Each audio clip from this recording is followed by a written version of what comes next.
komunikacija. Pozdravljeni, dr. Petra Javrh.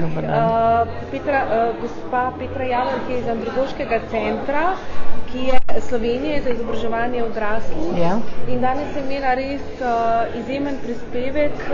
Mislim, da smo se čisto vsi zamislili, a ne? O pač raziskavi na področju izobraževanja in spretnosti vseh informacijskih, besedilnih, matematičnih. Predstavili ste nam raziskavo spretnosti odraslih. In bi v bistvu malo več radi izvedeli o tej raziskavi, pa mogoče o rezultatih. Smo se vsi malo zamislili, a ne? To je raziskava, ki smo, njene rezultate smo javno objavili leta 2016. Potekalo raziskava, vodili smo jo na Andragoškem centru Slovenije, vendar je vključevala kar širok krog raziskovalcev, kar 25 raziskovalcev, tudi z 2 fakultet, drugih inštitucij in tako naprej.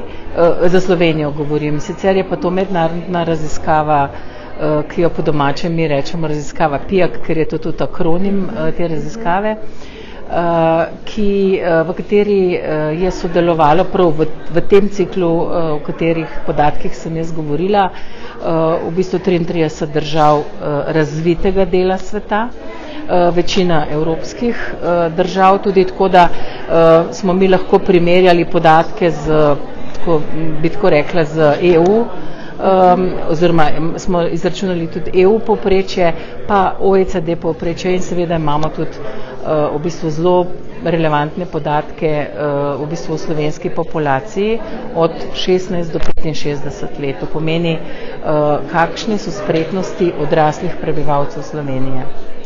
Govorili ste, da merite in besedilne spretnosti, se pravi naše izražanje, kako rešujemo probleme v današnjem tehnološkem okolju.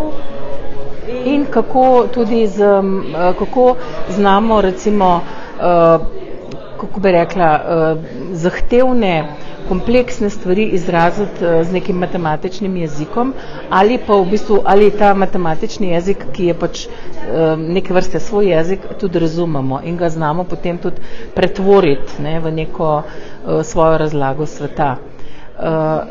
Vse skupaj to nekako zaobjemajo potem spretnosti procesiranja in obvladovanja ali pa obdelovanja podatkov.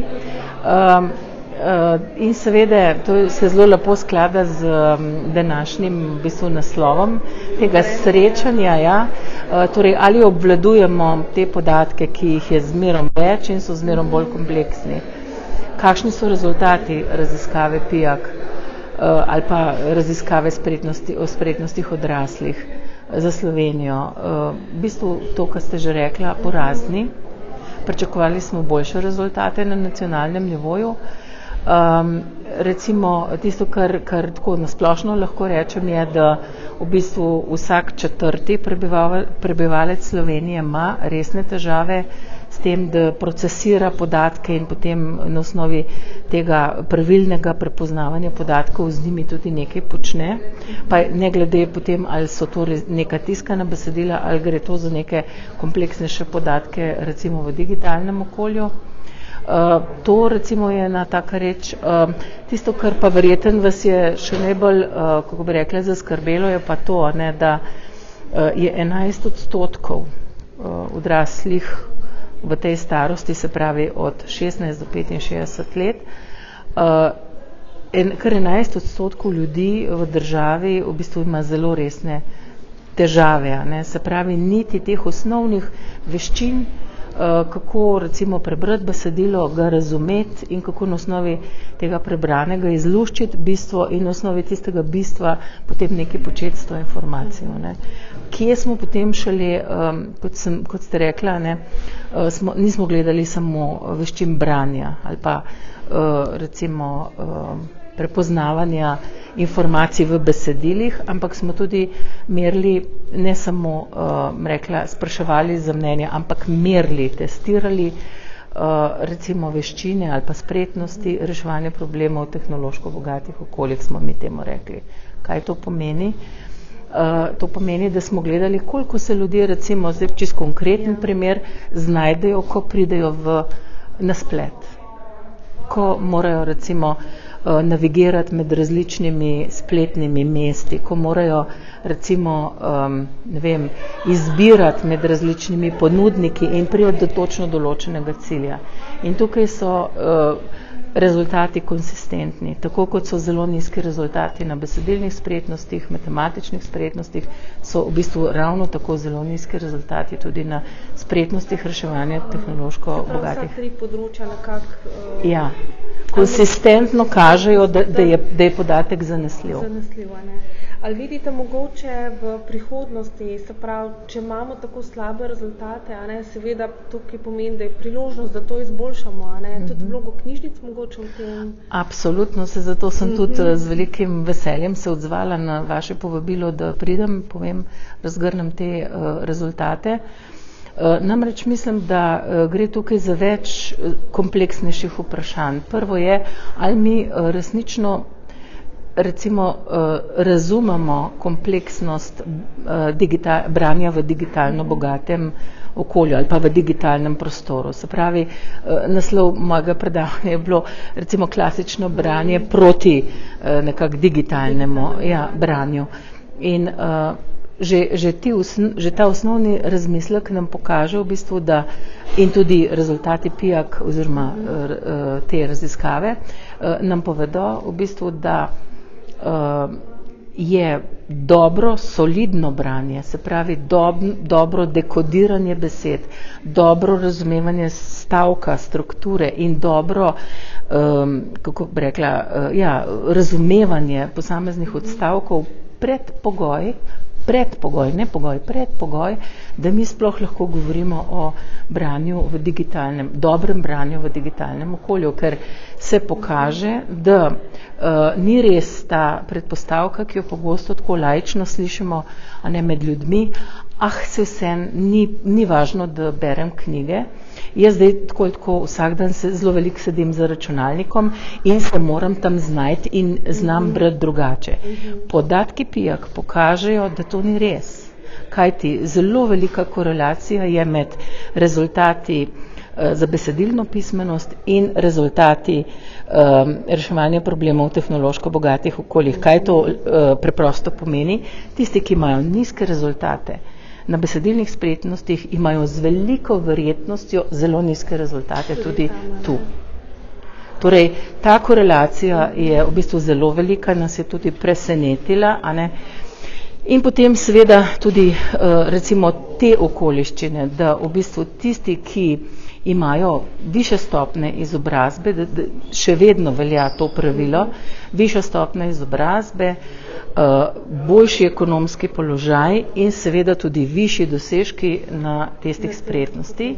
Se pravi, pri ljudeh, ki imajo zahtevnejša delovna mesta, ki imajo, bi rekla, tudi družbene stimuluse, ker pripadajo določenemu sloju, odgovornosti in tako naprej, se njihove spretnosti, kako bi rekla, gradijo ali pa vsaj vzdržujejo, medtem ko pri ljudeh, ki pač teh stimulusov nimajo, kjer so na delovnih mestih, ki so zelo malo zahtevne, kjer gre v bistvu samo bolj za izkoriščanje človeške sile, v bistvu vidimo nek zelo negativen pojav, ki je takle.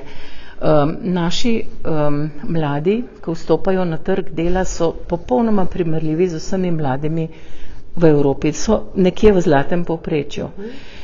Ko pa gledamo zdaj te rezultate, pa vidimo, da mi strmo pademo navzdol. Torej, kaj nam to pove? Da so naša delovna mesta v veliko večji meri kot v drugih evropskih državah, recimo na Poljskem, Češkem, ki so bile zelo primerljive z nami, veliko bolj, rekla, grdo zdaj, primitivna, nezahtevna, z eno besedo nehumana. In v bistvu ljudi vodijo v to, da v bistvu prekomerno, ekstremno prekomerno izgubljajo tisto, kar so recimo iz šole prinesli. Se pravi, da bi nekako, ko mi končamo izobraževanje, kakršnokoli, se pravi služba, da bi vlagala v ljudi. Ja. Je to bistveno, ne? Družba pa v bistvu, tukaj, ko ste me vprašala prej, ne, kakšna vloga je knjižnic. Družba dejansko na nek način, kot je bilo danes že tudi zelo lepo večkrat povedano, razume poslanstvo knjižnice. Ampak ali zdaj ti ljudje, to pa je spet drugo vprašanje, ti ljudje, ki imajo tako nizke spretnosti, ali sploh zmorejo črpati dobrobiti ali poslanstva, ki ga imajo knjižnice, kar mi vidimo recimo kot raziskovalci ranljivih skupin odraslih, s tem se jaz tudi posebej ukvarjam, da v bistvu je tem ljudem pot ali pa dobrobit tega, kar bogatstva, ki je v knjižnicah praktično nedostopna. Ker že avtomatično zavračajo, zaradi mnogih razlogov zavračajo to inštitucijo in vse tisto, kar bi lahko tam v bistvu nadoknadili. Tako da tukaj to so zelo kompleksni problemi in vidimo tudi to, da brez nekega načrtnega, zelo strateško podprtega ravnanja tukaj nekega napredka ne bo, kvečemu bo krivulja še padala, kar pa mene osebno zelo skrbi. Ja, tukaj mogoče kako smo ZBDS sodeluje z Evlido, da gradimo mostove med nami, raznimi organizacijami, da se združimo in da res pridemo do vseh teh hranljivih skupin. Mogoče za na konec, a bi kaj sporočila bralcem naših knjižničarskih novic. Knjižničarske novice so novice, ki v bistvu združujejo vse knjižničarje v Sloveniji. Se pravi šolske, splošne, visokošolske, mogoče kakšno sporočilo za njih? Ja, jaz menim, da, takole bom rekla, jaz sem strašna ljubiteljca knjig bila, zdajle mogoče v tem času res sem bolj digitalni, kako bi rekla, domorodec postala, ampak vendarle, jaz osebno mislim, da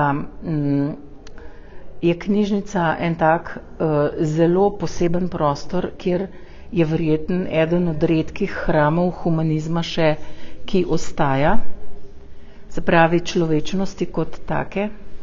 In mislim, da ima izjemno, da imajo knjižnice veliko večjo vlogo, kot si na prvi pogled morda mislimo, sploh zato, ker vidimo, da v bistvu ta umetna inteligenca in način življenja, ki posledično v bistvu nas vse vleče v neko smer, zahteva v bistvu zelo izobraženega človeka, zelo kritičnega človeka in kje bo druge človek najdel oziroma rastu kot v hramu učenosti pravzaprav, oziroma v knjižnicah. Tako da jaz bi v bistvu tisto, kar sem hotela povedati z eno besedo, jaz mislim, da ta poslanstvo, ki ga knjižnice in ljudje, ki tam delajo, imajo, mislim, da niti en dan ne bi smeli pozabiti, kako zelo veliko poslanstvo je to in kako zelo plemenito delo se opravlja. Zelo lepo. Najlepša vam hvala za intervju.